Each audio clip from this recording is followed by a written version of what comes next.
Welcome to my show, where we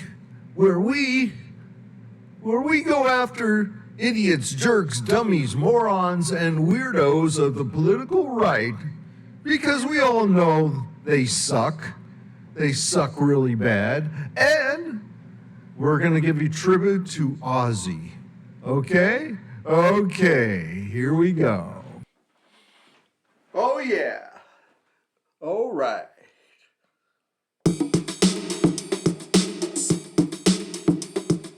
Whoa! And now, it's time for the Late Boomer Show, starring Stephen J. Morris. Yeah.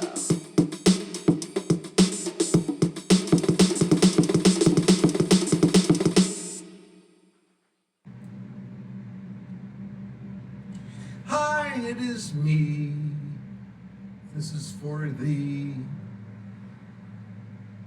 All right.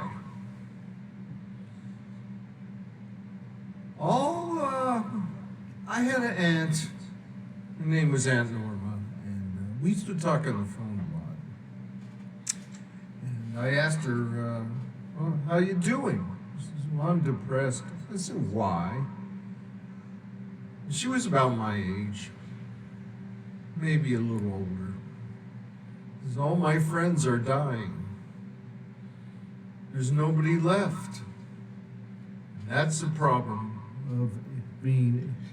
of aging. People you know die one by one, and soon you'll be going to funerals like you go to church or synagogue. Just a routine. It becomes a routine, and it's sad, and it gives you the existential blues. You're wondering, what's this all about? So, yesterday, one of England's rockers, Ozzy Osbourne, kicked the bucket. He was 76. It's alleged that he was part of the original heavy metal music movement. But the critics, the rock critics, gave it labels. He didn't consider himself a heavy metal. All he thought of himself is a rock and roller. Oh, I'm just a rock and roller, you know. I don't know. Who's Satan? I don't know. So, yeah. Their sound was, they were basically musically a power trio. One guitar, one bass, and one pair of drums. Drummer was good. I liked Black Sabbath, but I was not a real fan of theirs. I never went to their concerts or anything like that, but I did buy the records. When I got interested, back in the 80s when the underground hardcore punk thing was going on, a lot of guitarists in the punk movement always cited Black Sabbath.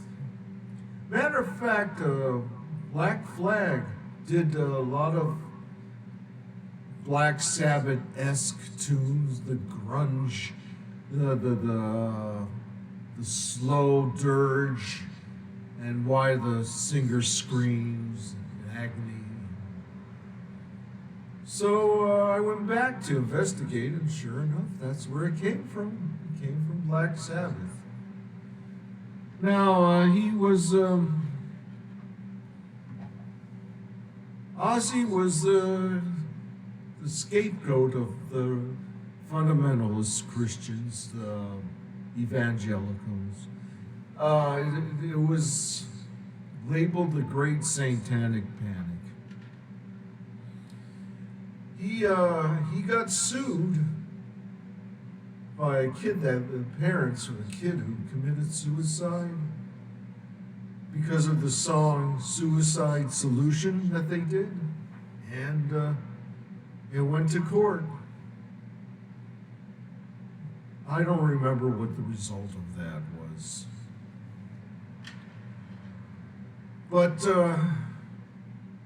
this is the beginning of why I became anti-religion. Because I'm an advocate of free speech. The whole thing was this: everything is satanic. Everything. Play the record backwards, and they'll say, "I love Satan. I love Satan." And they would have TV specials on the religious UHF stations about Satan is taking our children through rock music. That was when the backward masking thing was going on. But we're Ozzy's first band, Black Sabbath. They got it from a horror movie, the name, from 1963. I forgot who was in it. Maybe Vincent Price. I don't remember. That's a long time ago. The whole thing about black cults, witchcraft and stuff, it was a subject. It was because the flower children, like T-Rex, they were singing about princesses and fairy tales and stuff. So, oh yeah, listen to this. So they veered into the occult, and it was just art. That's all it was, art. Satanism. Well, let's put it this way: Satanism is not devil worshiping. You didn't know that. You listen to the preachers and the pastors. Satanists do not worship the devil. What they worship is the extreme objectivism by Ayn Rand. They believe if anybody gets in your way, you have a right to kill them. Yeah, it's about irrational selfishness. They worship selfishness. Devil worshippers, it was a goof. Bunch of teenagers who were bored living in these small towns, started these little clubs about Satan. Because let's face it, the three main religions here are alarmist. They say the whole world, this is Satan's world, this is his property. And if you listen long enough, you start to believe it. Well, Ozzy was like I say, the scapegoat of this. But then as years gone, he met his girlfriend, I don't know, what's her name, Sharon. And she became his bodyguard and his mommy. And we weren't allowed to make fun of him. Because he was easy to make fun of him. I think Saturday Night Live did a couple of skits about him. But at any rate, the music, that's all that matters. The music was intense. It brought rock and roll to a higher level, to a theatrical level. Just like Kiss brought rock and roll to the theatrical. So he was an important figure in rock and roll. Gonna miss you, dude. When we made fun of you, we made fun of you out of love. All right? On to the next subject. Hooray! Ozzy. Hey, Satan. Satan. You know, we atheists, agnostics, we always say, there's no devil to hurt you, and there's no God to help you. You are on your own. You are on your own. Sorry. Well, we go from the sublime to the absurd. Yeah, this guy, this schmuck here. You sick of his lugubrious expression on his face? You know what I'm really sick of? His stupid, sycophantic followers. And that's the problem. Did you know it's easier to be a run for president than become a gardener in the White House? First, you got to put an application for a gardener. And then if they like you or sort of like it, they give you a grade. A, C, D, A, B, whatever. And if you're like a B, then they'll put you on the eligibility list. And then if they don't call you, you have to sign another application. Finally, there's an interview. And you have to go all the way to Washington, go to the personnel department, and they interview you. If the interviewer likes you, then you have to go to a panel interview. And if you get by that, you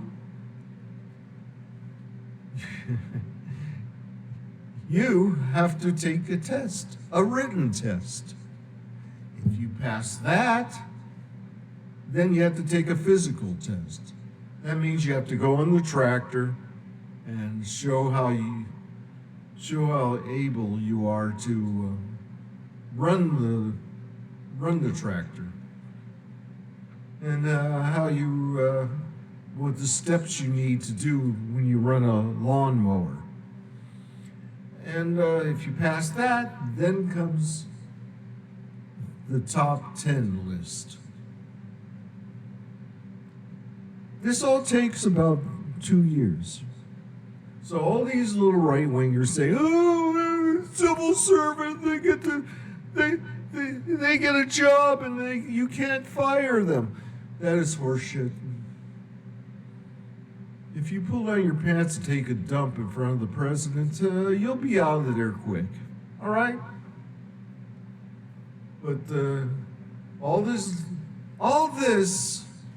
because they don't want to pay taxes. Their rich buddies don't want to pay taxes. All right.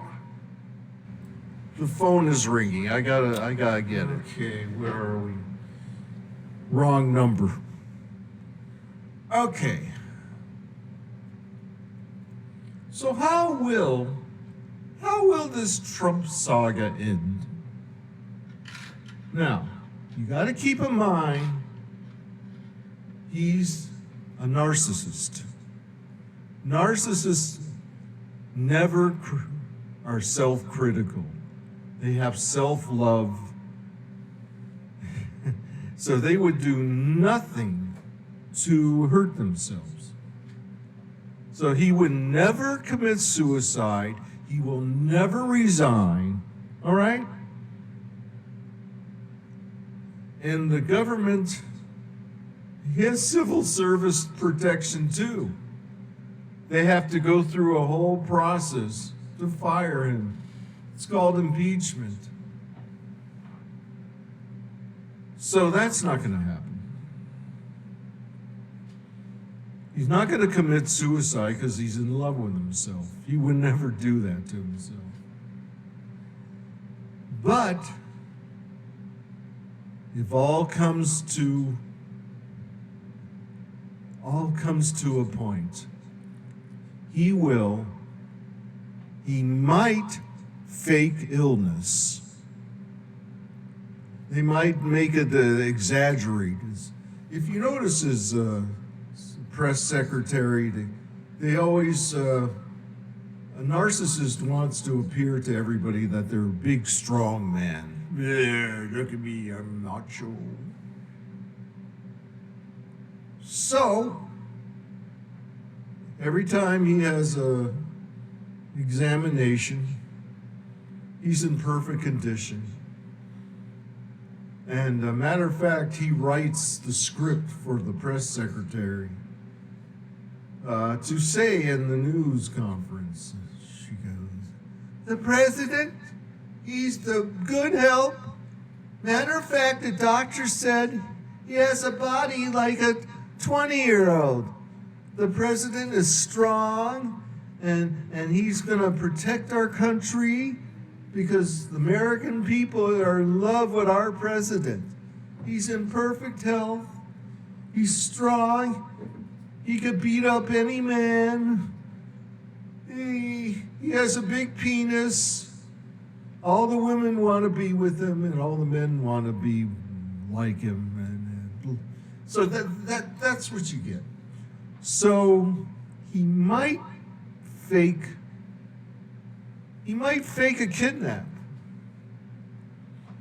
and then hide in Russia. He might do that. Or he tried to have a fake assassination. That could happen.